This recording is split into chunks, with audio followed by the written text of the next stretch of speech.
So today I want to kick off my series, The Theology of the American Revolution, but I'd like to start with a modern political event. I'd like to start by talking about the assassination attempt on now President Donald Trump in Butler, Pennsylvania. And I want to tell you the story first because I was actually there.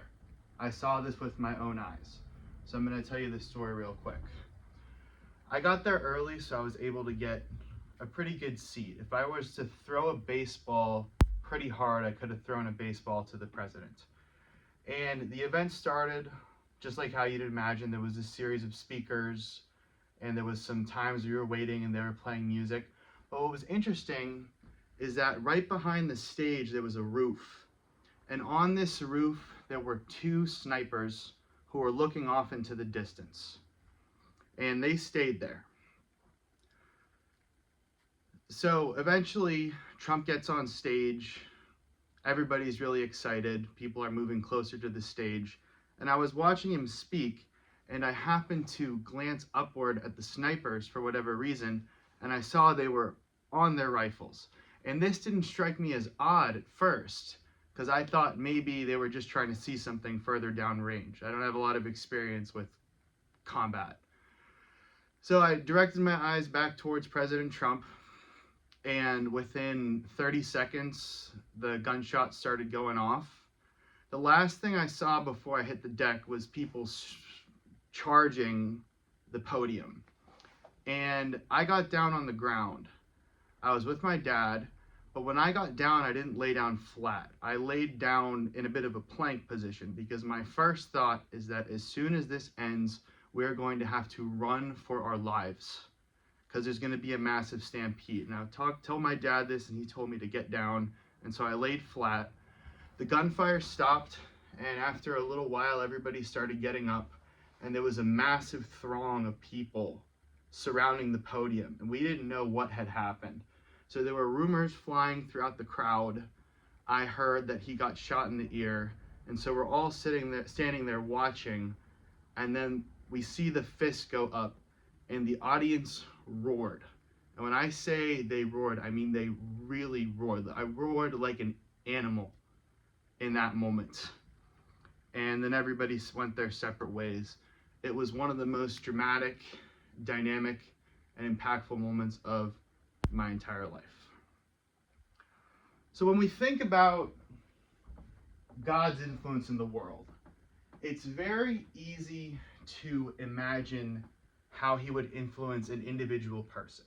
Yeah, at my church, we do about a baptism a month, and you're required to make a video where you present your testimony. And it's clear the redemptive power of the work of Jesus Christ in someone's individual lives. We all can relate to this. We can all understand this. But what becomes a bit of more of a nebulous concept is when God gets involved in the pattern of nations. So we're talking about God working on an individual level. Now we're talking about God working on a national level. And this is a bit harder to understand. But the scriptures are replete with references to God interacting with the nations. So it starts with Egypt. We see God directly judging Egypt. We see the Israelites going their own way, and they encounter numerous nations, whether the Canaanites or the Moabites, all the nations that were in the promised land before they got there.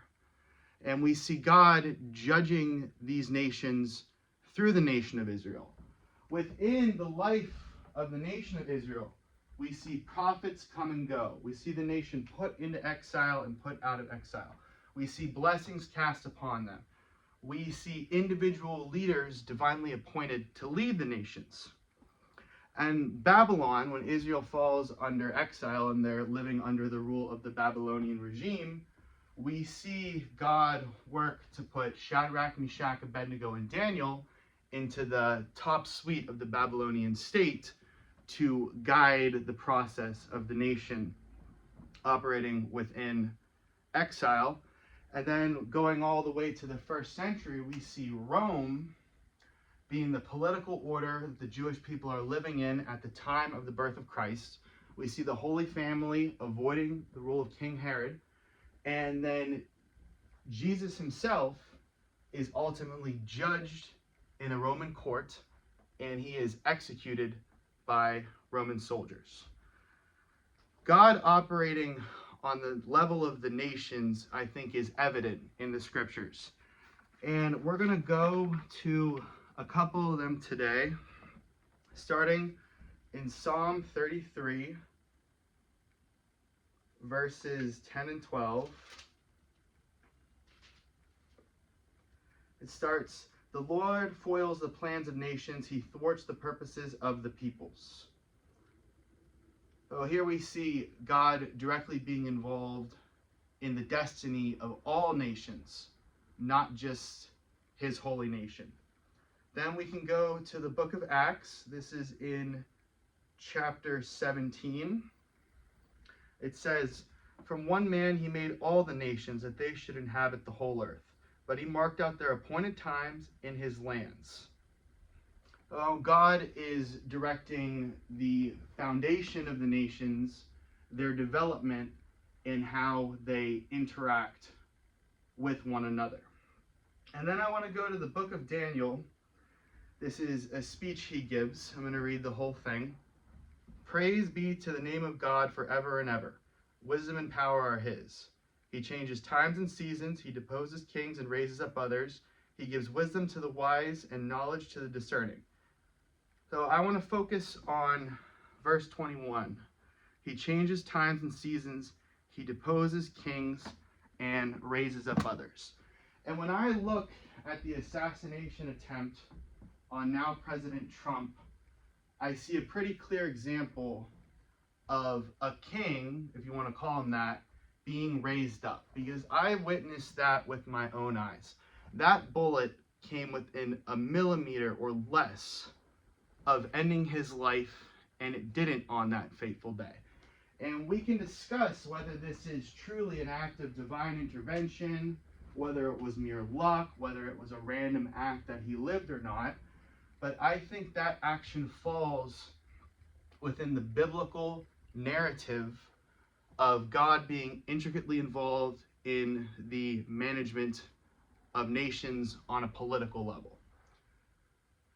And my personal belief is that elected officials really need to make sure they're in good standing with the Lord. Because we see God working on the individual level, and then he works on the level of nations. And these elected officials are the duly elected representatives of those nations.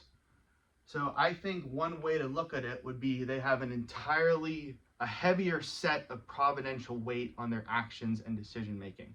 And I think the reason for that is pretty clear, because there are few individuals on earth who can change the course of that many more individuals' lives than an elected official.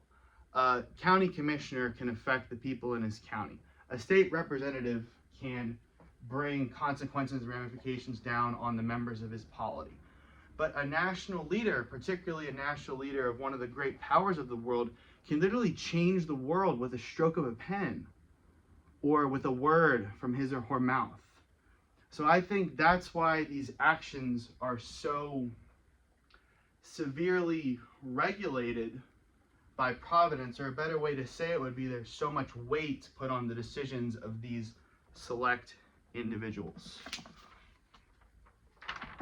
So talking about Donald Trump, we can debate his energy policy, his domestic policy. We can debate his position on various culture war stances. But what we have seen factually happen during the beginning of his administration is that there's currently 30 million Venezuelans who are living under a condition of autocratic rule who now are no longer. And just recently, within the last week, we see 92 million Iranians freed from oppressive Islamic fundamentalist autocracy. And Iran in particular stands out because this is a fundamentalist Islamist nation. This is a nation where Christians are prosecuted, persecuted against, beaten, imprisoned, and ultimately killed for professing and maintaining their faith in Jesus Christ. Now that pattern has come to, or is coming to, an end. And I said that this is the introductory video for our series on God and the American Revolution, because I want to draw a parallel between what we saw happen on that stage in Butler, Pennsylvania, and something that happened a very long time ago. In 1755, we saw the Battle of the Monongahela. This was the French and Indian War, if you remember from history class. The British were fighting the French and Indians for control over the New World. And a young George Washington was a second in command to the leader of the British forces. So the British forces were heading towards Fort Duquesne, which is coincidentally about where I live. And they were ambushed by the French and the Indians. The lead general for the British was shot and he was mortally wounded. So it became George Washington's responsibility to call in the order for the retreat.